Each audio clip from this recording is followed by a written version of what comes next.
મિત્રો, હું રિક્કી સિંઘ ફરી એકવાર તમારી માટે નવી વાર્તા લઈને હાજર થયો છું. આ વાર્તા મારી બહેન આસિયાની છે, જે તે સમયે 27 વર્ષની હતી.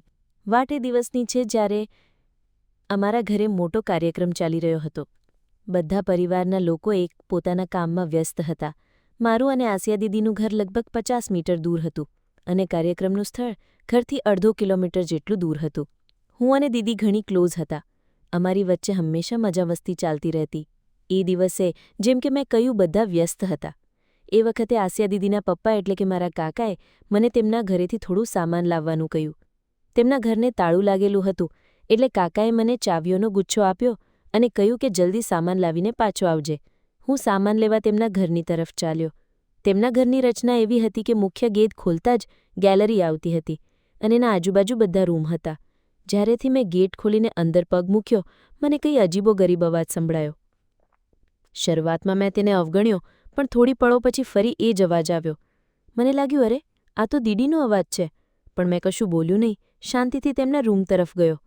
ત્યાંથી મોર્નિંગ જેવી અજીબ અવાજો આવતી હતી. મારેથી રોકાઈ ના ગયું અને મેં કીહોલમાંથી અંદર ઝાંક્યું. જે દૃશ્ય મેં જોયું એણે મારા હોશ ઉડાવી દીધા. હું તરત જ પાછળ હટ્યો ને જોરથી બોલ્યો, દીદી, તમે ઘેરે જ છો શું? દીદીનો અવાજ એકદમ ડરી ગયેલો હતો. હા, તું ક્યારે આવ્યો? મેં કહ્યું, હમણાં જ આવ્યો. કાકાએ સામાન લાવવાનું કહ્યું છે. ત્યારે દીદીએ રૂમનું દરવાજું ખોલ્યું. મેં ધ્યાન આપ્યું કે તે એક હાથ છુપાવી રહી હતી, જાણે કંઈ છુપાવવા પ્રયત્ન કરતી હોય. મેં સામાન ઉપાડ્યો અને બહાર નીકળી ગયો, પરંતુ મનમાં પ્રશ્નોની આંધળી ચાલી રહી હતી. દીદી ઘેર હતી, છતાં કાકાએ મને ચાવીઓ કેમ આપી? એ અવાજો, એ હાથ છુપાવવાનો મામલો, ચોક્કસ કંઈક ગડબડ હતી. મેં વિચાર્યું કે દીદી પાસે સીધું પૂછવું સારું નહીં થાય, કેમ કે ભલે જ અમે ક્લોઝ હોઈએ, પણ કેટલીક વસ્તુઓ પર્સનલ હોય છે. છતાં ઉત્સુકતા મને ખાઈ રહી હતી. થોડીવાર પછી કાર્યક્રમમાં દીદી પણ આવી. એ સંપૂર્ણ નોર્મલ લાગી રહી હતી, હસતી મુસ્કુરાતી, જાણે કશું થયું જ ના હોય. તેમનો હાથ પણ હવે બરાબર હતો. પણ મારી આંખો સામે વારંવાર એક કીહોલવાળું દૃશ્ય ફરતું રહેતું. મેં વિચાર્યું કદાચ મને ગેરસમજ થઈ હશે. છતાં હું ચૂપ રહી શક્યો નહીં. જ્યારે દીદી એકલી હતી ત્યારે મેં મજાકના સ્વરમાં પૂછ્યું, દીદી, તમે ઘેર શું કરી રહ્યા હતા? હું તો ડરી ગયો હતો એ અજીબ અવાજો સાંભળી. દીદી થોડી ચોંકી ગઈ, પણ પછી હસીને બોલી, અરે, તું પણ ને રિક્કી, કશું નહીં, હું તમારો જૂનો રેડિયો ચેક કરી રહી હતી, કદાચ એમાંથી અવાજ આવ્યો હશે. એનો ઉત્તર સાંભળીને મને થોડી શંકા થઈ. રેડિયો? એ મોર્નિંગ જેવા અજીબ અવાજો અને એ હાથ છુપાવવાનો મામલો? મેં હળવે પૂછ્યું, પણ એ હાથ કેમ છુપાવી રહ્યા હતા તમે? દીદી તરત જ બોલી, કશું નહીં, હાથ ગંદો હતો, પાણી પડી ગયું હતું. તું પણ ને જાસૂસ બની ગયો છે. મેં હસીને વાત ટાળી દીધી, પણ દિલમાં ખટકતી રહી કે દીદી ચોક્કસ કંઈક છુપાવી રહી છે.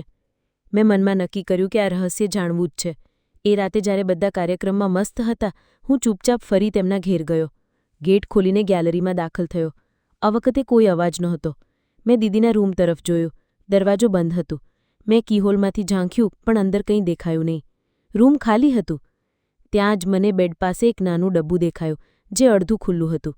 હિંમત કરીને મેં અંદર પગ મૂક્યો અને એ ડબ્બું હાથમાં લીધું. અંદર જે હતું તેને જોઈને મારા ફરીથી હોશ ઉડી ગયા. મિત્રો, એ ડબ્બામાં શું હતું?